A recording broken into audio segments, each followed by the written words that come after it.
Welcome to Debt to Cinema. I'm Brian Gillis. And I'm Stephen Maltmanex. Like most people, we love going to the theater and catching the latest releases.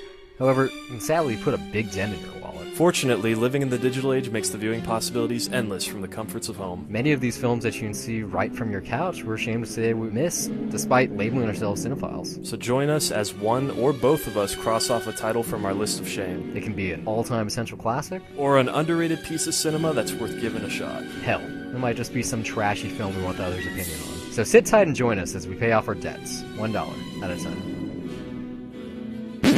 Roll camera. Iris in. Begin. It's been a fitful night, but you wake refreshed. What is that beside you? It's a book about vampires. Nosferatu. Director F.W. Murnau had an obsession to create the world's most realistic vampire movie. Meet Count Orlok. The overture to our Symphony of Horrors. He dug up an actor I'd like some makeup. Well, you don't get him. who didn't just play the part. But you're not feeding. No, you're not drinking her blood. He lived it. What is the matter with you? Where did you find him, really? You've heard me talk about this movie in passing several times before we started this podcast or over the process, right? More than that, I mean, the basic history of me knowing you is you are a self-professed, quote, pussy when it comes to horror films. Pussy. And for one, I don't know why. I guess I kind of know why. At the same time, I don't. But this is one of the ones that really you just were hesitant on checking out. Even this week, I mean, I kind of forced it upon myself. I figured, I was talking not about this film directly, but especially German Expressionism last week for City of Lost Children. And after the fact, I was thinking about it, I was like, well, I've never actually seen any of these films. I've seen clips of Nosferatu, I've seen clips of the Cabinet of Dr. Caligari, or, of Metropolis, or any of these other German films, and I've never seen any of them, never mind the silent ones. So I went, okay, I'll fix that debt. I can do that. Beginning the month off, I picked Chronos. That's a vampire movie. Middle of the month, I'll pick Nosferatu as a vampire movie. I'll finish the month off with something else. Maybe it's The Hunger. Maybe, it's the Bela Lugosi vampire Dracula. I don't know yet. But no, yeah, I got a pretty interesting history of this movie.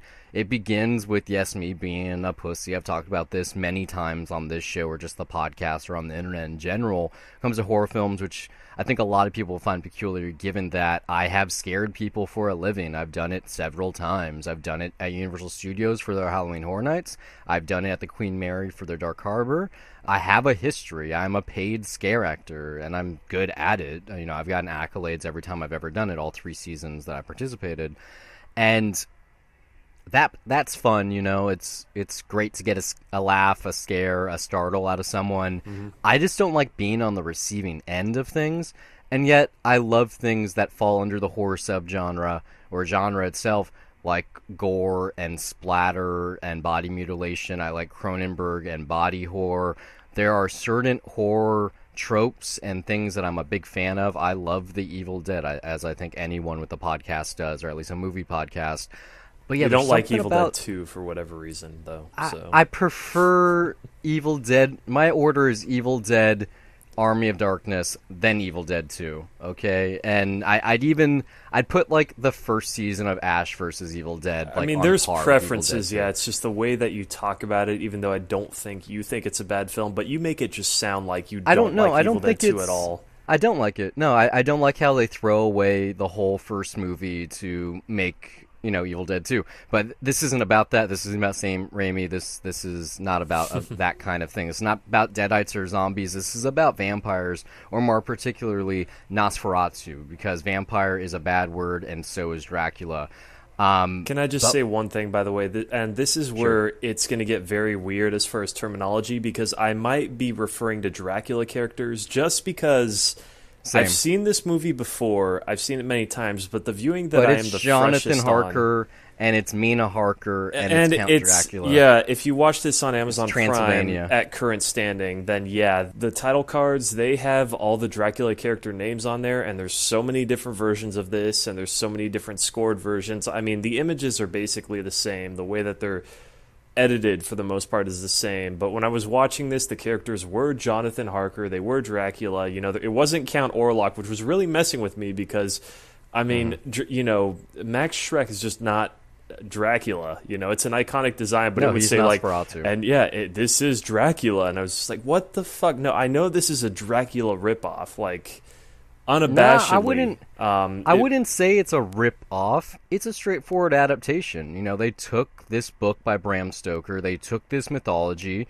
and they made, you know, their small-budget German film. See, the thing with an adaptation is that usually it is licensed, and they get credit for doing so. This movie time does not in history, acknowledge it. Yeah. This is the early 1920s. I'm just saying, hey, they these successfully rules- sued the production company behind this film. More flick than that sued. only made No, this more flick than as sued. a result. They sued the production company. They probably sued every actor and actress. They definitely sued the filmmakers. And the contingency, because mind you, Bram Stoker was already dead, was that his wife, the heiress of the estate, decreed destroy every copy because, hey, you made a really good movie and we wish that we let you make it.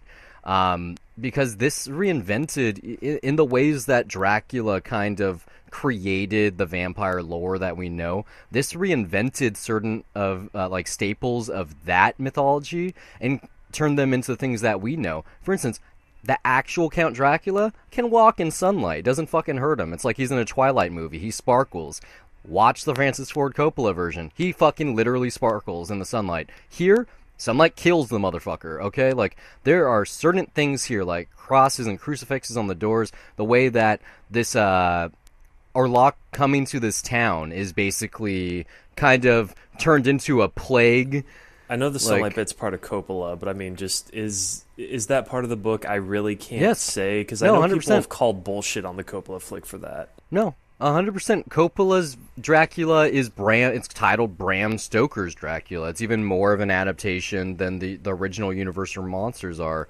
Like, that is, as far as I'm aware, and I have seen it, as close to the book we'll probably ever get, because why would they do it again? I know there's Dracula Untold. I know Universal's going to make their new Dracula movie for their monster universe. I mean, that's a simple thing, but no, I mean, that movie is awesome, and yeah, the way that they explain in that movie is that vampires, they can walk in sunlight, just not all the time. I can't remember the explanation. It was weird. It just made it seem like that one time was special, like he's got to be selective on it, but I guess, yeah, I get you for the most part. I mean, you know, as far as cinematic language, you know, this is very much the first iteration of that. Like, this is the first time that people have seen a vampire on screen.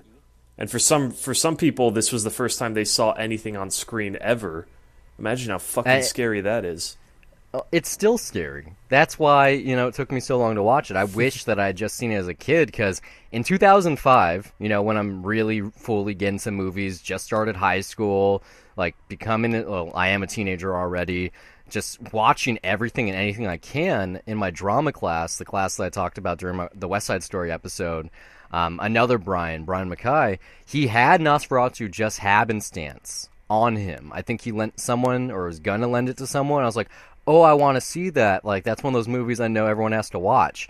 And he said, yeah, sure. And he handed me this copy, which was like 100% just like a DVD-R with, you know, a makeshift DVD menu and everything. And I was like, yeah, sure. And I took it and I plugged it in. And just the DVD menu alone, the title screen alone, was enough for me to go, nope.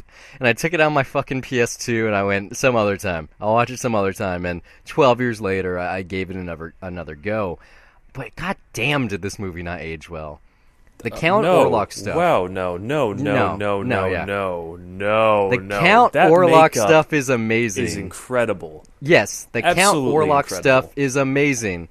But everything else, the reason why I hate silent films is that the title cards go so slowly, it's like they didn't know how to read back then. Okay, I'm talking about the case here, a minute. We talked about for this one I think, title card. We talked about this with Wings. I mean, yeah. Something that definitely impressed me with Wings was the editing, was the pacing. And granted, that is far later in just in the silent film era. Like, it's closer to the end.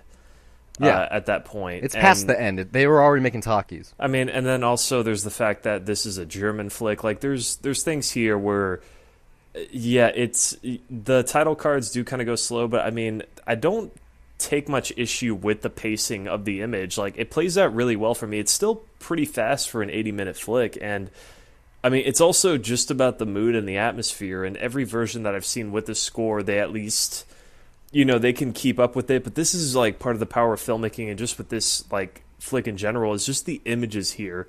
They fucking creep up on you, and it just doesn't go away. Like, those images, they're just able to create this atmosphere, and it's really unnerving. And everything else, it's like, you know, this isn't scary, but it's very uncomfortable to watch, and that's just not something that I think many people like have a discipline to just like sit back and necessarily take in. But if you really give yourself to it, like, it's, you know, you put it best with City of Lost Children, like, as a spooky film, but like this to me is like, it's kind of a definitive Halloween flick, in that I saw this, like, I think for the first time when I was 6, and, you know, like, this is very much a Halloween flick just by feel, to me alone. Like, it's probably the best vampire story that is able to do that. You know, the Bela Lugosi Dracula does not do that for me. I wouldn't say this is a story.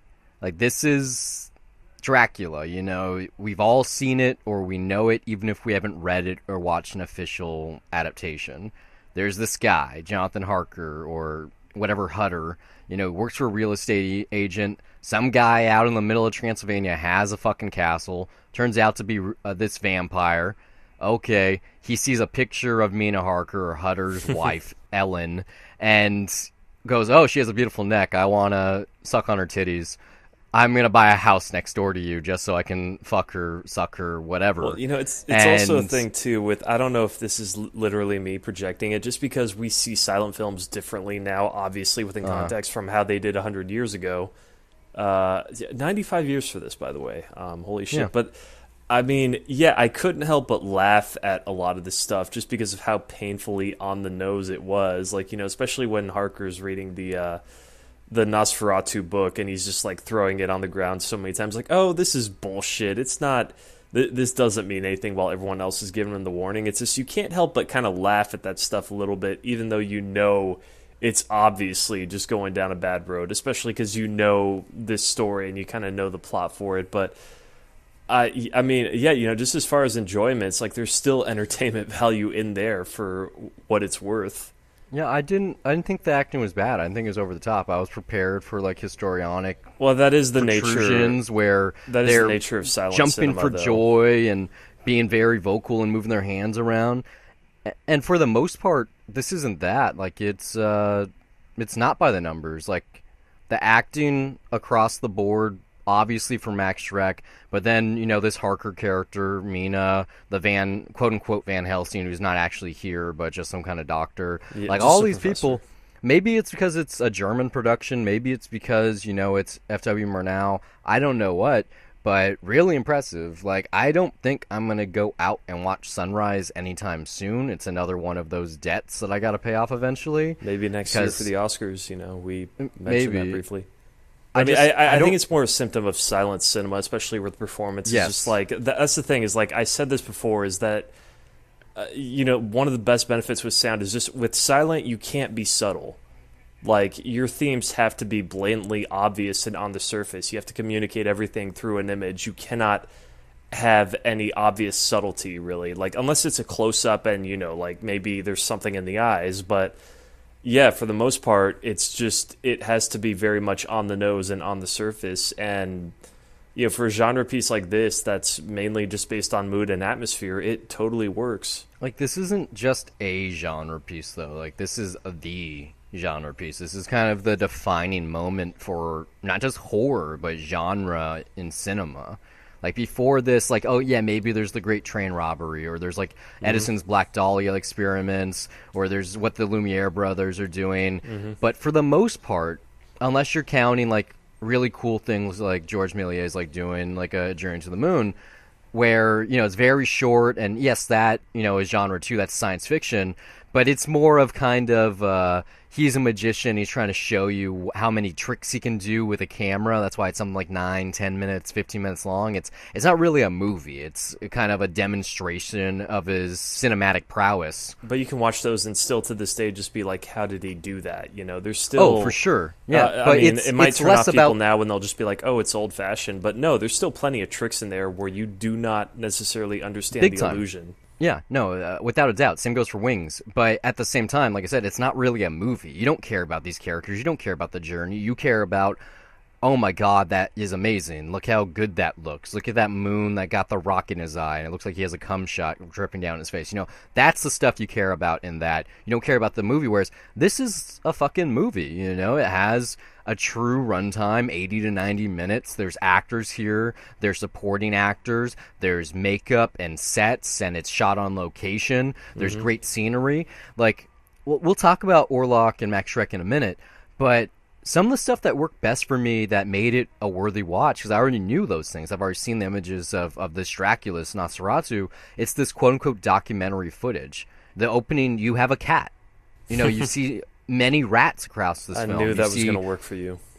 You see spiders in a web eating. You see a Venus flytrap eating. You see these guys in this huge raft going down like a turbulent river. Like, you get a lot of shots from 95, quote-unquote, 100 years ago that really sell what life kind of was like back then. I mean, even not though only that, these this actors... is the 1800s. Like, this is a great period piece that totally just manages to recreate a period that's like, what, like 70 years earlier from when this was made. It's almost as early for them from when they filmed it from how long it is now from when this film was filmed. And yeah, like just the getup and this puritanical clothing, the nightgowns and the bedding, the ships and the ship's log, the handwriting, like all of these things, it seems like it is the 1800s. You don't have to listen to someone talk and hear this kind of dialect. It's not, you know, Dave, not Dave Eggers, is it? Is it Robert or Dave? Robert for The Witch. Yeah, it's not The Witch. You know, they don't need a dialogue coach and someone to dress them a certain way and to use natural lighting. They don't need that kind of stuff. And fittingly, his next film is going to be Nosferatu. So, it's just one of those interesting little segues. Not so sure if that's a good idea, but me either. Whatever. But hey, we always have this.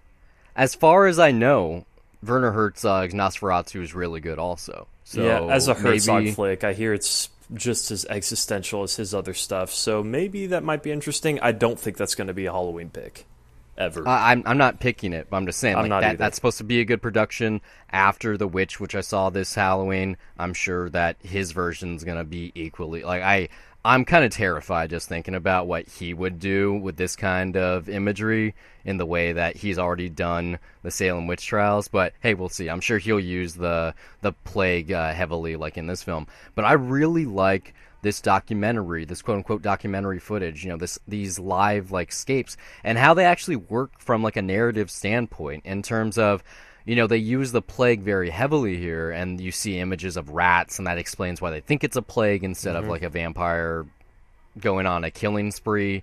And the fact that the person who kills the vampire, this Mina Harker character, her introduction in the film is her playing with a cat. And she is like a cat here, because cats help kill the plague, and it's fitting bringing the witch back one last time. The reason why the Black Death, why the plague happened in the first place, is because the Romans were stupid. I mean, not even the Romans, just the Pope and his colleagues were stupid, and they killed all the cats because they thought cats were imagery that was associated with witches, and therefore they caused, the cats to die and the plague to happen. You and love this cats, cat I here. get it.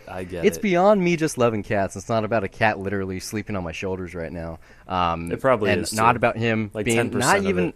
him being a black cat, but 20% no, like now. these are facts. Watch Ketty. Like cats save the world more than once. We know this for a fact. I don't know how those cats and dog movies were made and the cats were the bad guys. Well, that's what I grew up with. I'm sorry. Even though the But first yeah, pet I had was a cat, But these images here, especially with Orlok, it's kind of like Silence of the Lambs, where it's like every time Hannibal Lecter, Anthony Hopkins and Hannibal Lecter is on screen, you cannot take your eyes off of him. And that's mostly because of the way he commands the scene with his dialogue and his presence and the all that kind of stuff. Whereas here, it is visually astounding. It is purely a look. This is an actor, maybe a vampire, who truly is not even scary, not even spooky, not even unsettling, but haunting. The way he looks into the camera, into your fucking soul. The way his teeth look, his fingers look, his ears, his fucking huge head. Everything about him, the way he comes out of the coffins, the way he carries the coffins. Just his the weird, fucking, the fingernails, literally, Yes. the teeth, like everything. I mean, this is really one of the few examples, and maybe it's just because of film degradation over time that, No. it's... But, I mean... I don't think but so. here's my thing, is that out of everything that's been made, all the movie monsters after Ever. this, like, you can tell... Even if I'm sure you look at Klaus Kinski as fucking Nosferatu later on, you can tell that's makeup. This does not look like makeup at all. This isn't makeup. It is scary. This is a real fucking vampire, man. That's why I was so scared of it my whole life. That's why I finally seen it. I thought it was kind of boring. I don't know if I'll ever watch it again. That's the image But that the you get. gifs, Like, it's the scary as fucking a kid gifs. when you watch this. The staircase sequence at the end of this film, that final scene, when you see him across the boulevard and he's in a house, and then before you know it, he is climbing as a shadow up the staircase, and his fingers go around the banister and past the door and into her bedroom, and his hand climbs from the ground to the bed to her chest and almost rips her heart. Just Yeah. a hand that you don't even see. Just a You shadow. literally see Just a silhouette. shadow. That's it. And that shadow is scarier, truly, than almost anything I've ever seen without flashy effects or jump scares or any kind of audio cue. A pure black and white image. Just an image. And that's not because of just the character. Like, you see him, you believe that he's real. Like, it just it just looks like it. But, like, He I is mean, real. this is part of, like, what, taking time and film history out of this. Like, just the atmosphere that this builds up. Like, everything that you believe in this world, the whole time, that I mean, what still makes it work is, like, you buy everything, and then just to get up to that point, I think it's perfect. Like, This is not a shit. movie. Like, This is a film. They filmed something, but this is not a movie. This is not a production. I do not think the Stoker estate destroyed the negative because they were scared of, like, copyright infringement. I think not they scared. didn't I want think people they to just wanted know. money. No, I didn't think they wanted people to know that a real vampire is out there and his name's not Dracula. Because I talked about it earlier. Shadow How the did Vampire. the Nazis come about, man? Grab audio clips from that trailer, because there's a movie out there, and I saw the movie right after it came out. It was released in 2000. It's called Shadow the Vampire. It's produced by Nicolas Cage, and get this fucking thing. It's based on an urban legend that Max Schreck is not the star of this film, but an actual vampire called Count Orlok, and that is what the film is about. John Malkovich plays F.W. Murnau, and Willem Dafoe plays Count Orlok. He does not play Max Schreck. He plays Count Orlok. He is a true vampire. Somehow he gets a real fucking vampire, the same vampire in this film, to act in his movie. I need to rewatch the fucking thing, because that Maybe movie we is gotta unsettling do that movie too. one day. I don't know if I want to use the trailer clip, but fuck it, we'll figure it out. Something that I gotta say that really bothered me about the version I saw, because I don't know what you saw, but I watched a HD version from YouTube. And It's did from it a have the Blu-ray color that was tints released. on it? No, it's purely monochromatic. The only updates That that it had, sucks, I'm sure, actually, were yeah. the sound, and then also the title cards were done recently on a computer, so they weren't shit. Well, what kind of sucks is that the version I saw, it was all black and white, which, I don't know. This is debatable given how many versions there are, but when they say it's midnight, when they say it's night, and it's clear that they're shooting in natural it's light very- during the day, it's definitely daytime, yeah. yeah, I guess maybe that makes it more off-putting, but it's also just kind of annoying. And yeah, I've seen this movie so many times before, and I've seen it with those color tints, and yeah, with the color tints, they do work. Like, there's just something about, like, when it's blue and it's night, it's just as fucking eerie, and it just works perfectly. So, yeah, I don't know, just... it's frustrating that we don't have a definitive cut of this. Like, Criterion needs to do something and just put it out there. I mean, this is in the public domain. I mean, I'm pretty sure. I would. Oh, 100% public domain. Like, I actually found it. It's I don't know the website. Amazon literally Wikipedia has a page. VHS rip, by the way, which is weird because there's an FBI warning at the beginning of it that says, like, if you steal from this, and I'm like, this is public It's free. domain, right? Yeah. Well, it's actually not public domain everywhere. I don't know. Only in America. Like in the EU. Maybe well, it depends EU on the doesn't really exist version. anymore. I don't know, because the one that I had was like literally using characters from Bram Stoker's novel. You know, like this wasn't Orlok. This was Dracula in this cut. So I know there's a cut out there. Not a cut. I know there's a version out there, like on the Getty Images website. I saw it on Wikipedia. I'm actually pretty interested. That takes like this original footage.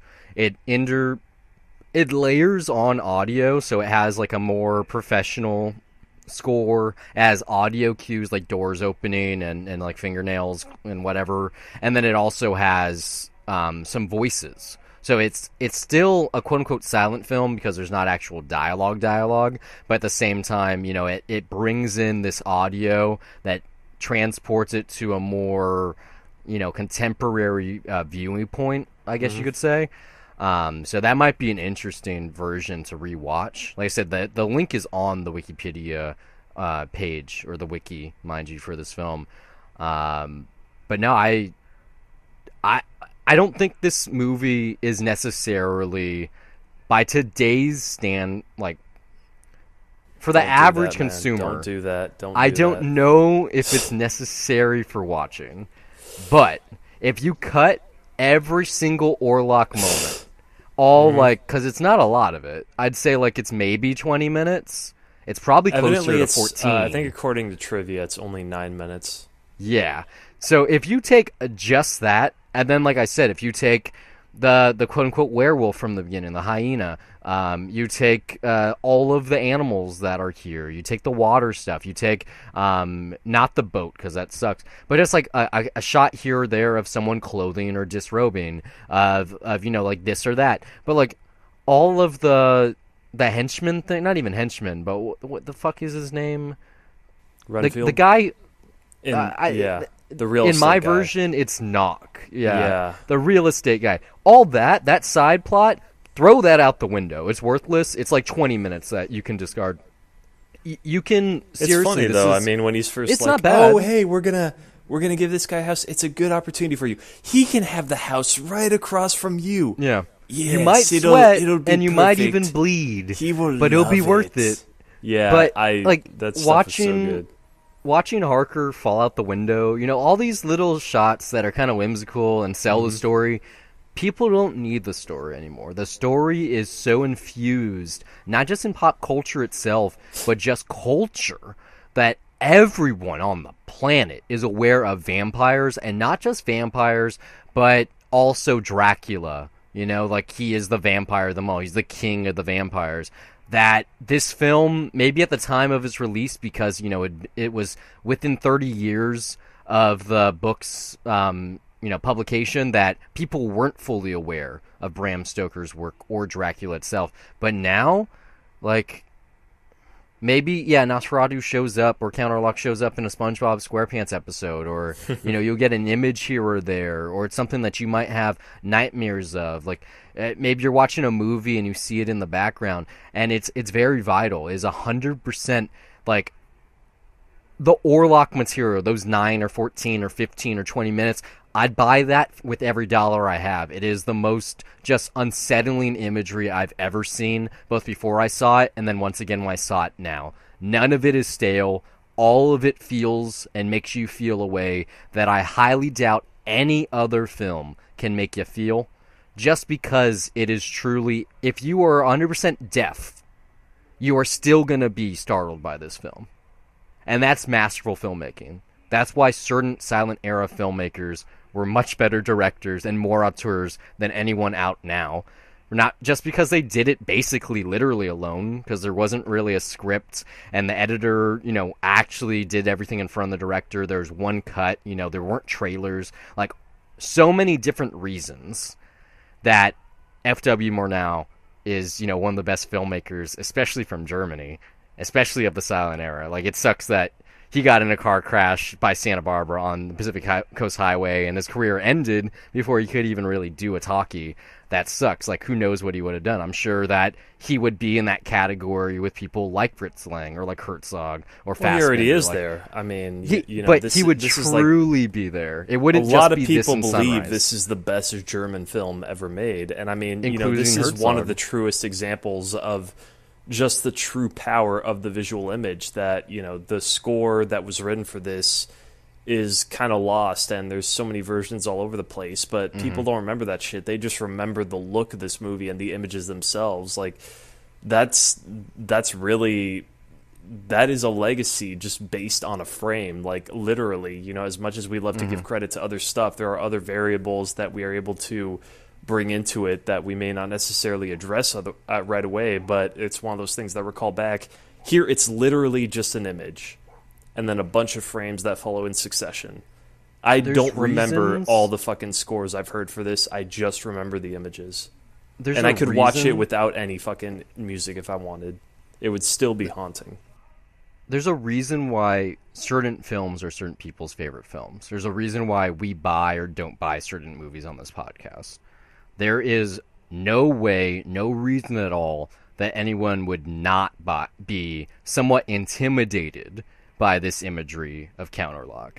He is that much, I can't even say a badass, just in the list of all-time villains, there's something truly just villainous about him. Like, it's past that word. It really is. And it's not even like he's just like straight up evil. Like, oh yes, like I want to do this just for the hell of it. Like, it's very off because he's this figure that you don't understand and that goes by his own rules and that is just far more powerful than you are, and that's really unnerving to see. It's more than that, though. If you throw away his powers, like him lifting the coffins with one hand, or the way he makes doors open and close magically, if you take away his comes out of supernatural, coffins, yeah, like if you he's take away levitating, all of that supernatural skill, just the way he looks, truly.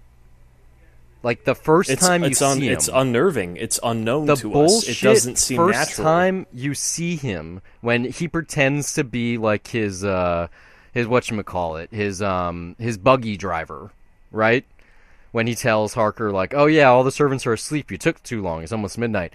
Like, when you see him and he makes that buggy go like 1,000,000 miles an hour through fast motion, where it's not even fast motion yet, like that wasn't truly invented, but through, speeding up the camera or slowing down the camera. Well, it's actually about whatever, doesn't matter. This podcast is not about that. Just that, when he's in the clothes with the hat, is, you're like, oh, that guy's kind of weird looking. And then when you see him again without the hat, and then when you see him later in the film when he has the hair on his ears, that look that he gives the first mate when he's chopping up the coffins in the ship's hull, like, he blinks one time in this movie. If I ever had nightmares of this guy, I think that's truly the reason why I was so scared of watching this film. The idea that if I close my eyes, because it doesn't happen often, but especially around this time of the year when it's dark and I'm walking to the bathroom without any lights on, and I imagine that if I look in the mirror I could see something behind me.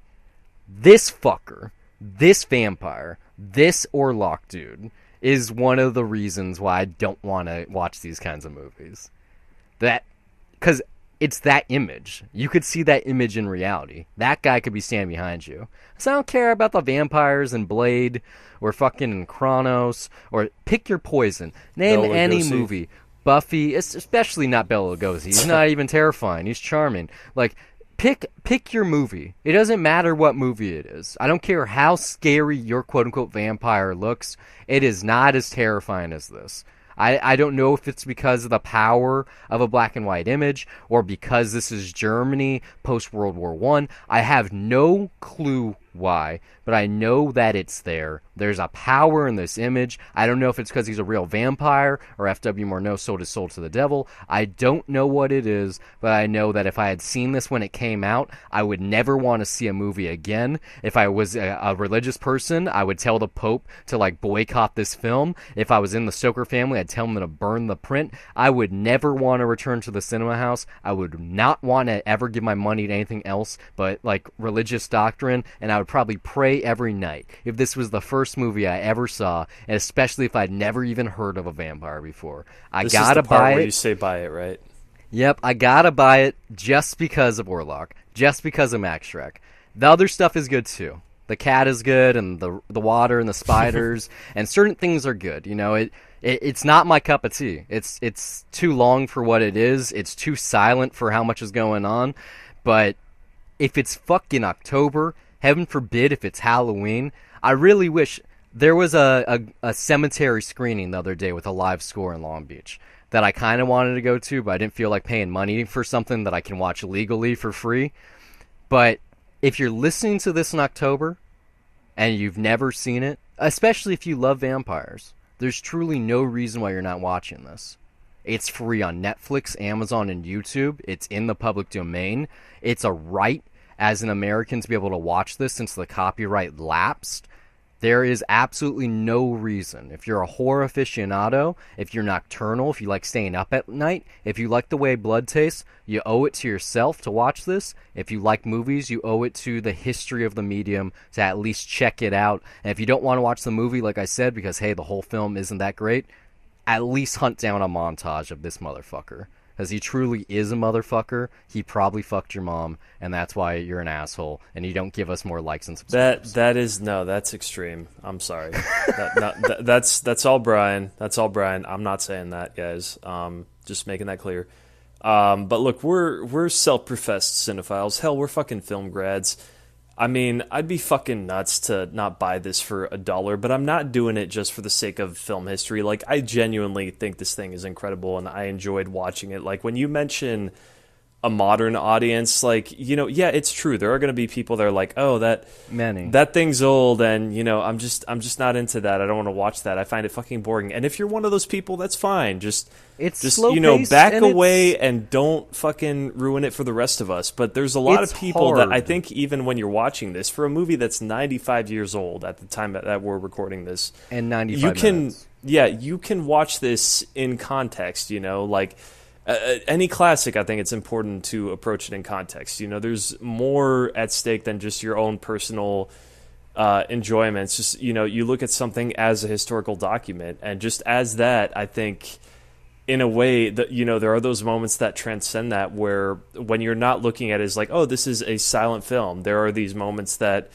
would definitely play differently to modern sensibilities, but they have charm because of the time that they were made. There's moments like that, like even when he's just, you know, if it's a title card that's going on for a bit too long, or which is kind of cool because, you know, just seeing how that's practically done and getting just that feel of, you know, in a digital age where we're easily able to throw that shit on there. Not that that's bad. It's just, it's a different kind of effort that's being put into it. And that you just see the acting on the screen. You see the lack of camera movement, or just the sets that are being built, what have you. Like, a lot of stuff that's just, you know, it's funny how times change, and when you watch it in that context, it's cool. But then, yes, the moment with Orlok himself, when you forget what it is that you're watching, the fact that stuff still holds up and is still able to play, I mean, that's incredible. That goes way beyond the I'd buy it for $1 territory, and there's nothing that I could even name as a rating that goes past that. But I mean, yeah, like I think I would just have to say that